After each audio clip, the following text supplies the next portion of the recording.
United in purpose, understanding the power of unity in language. Hello, everyone. Welcome to our English language learning series. Today, we're going to explore a fascinating English phrase, united in purpose.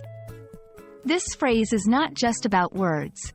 It's about the strength and harmony that come from people coming together for a common goal.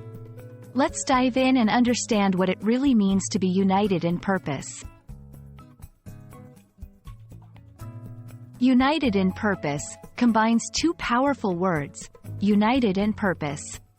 To be united means to be joined together or acting as one.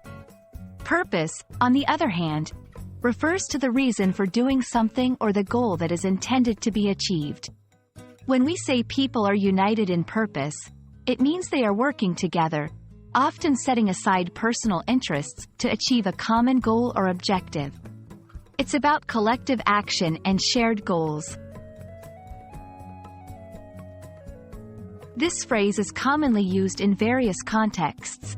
For example, in a business setting, a team might be united in purpose to increase sales. In a social movement, people could be united in purpose to bring about change. In sports, a team is often united in purpose to win a game or a championship. Understanding the context is crucial, as it gives depth to the phrase and helps learners grasp its real-world application.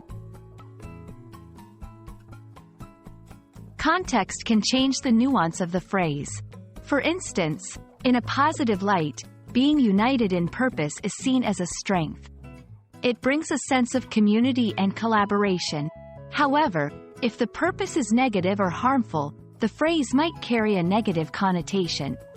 Discussing examples from news, history, or everyday scenarios will help learners understand the dual nature of this phrase. And that's our look at the phrase, united in purpose.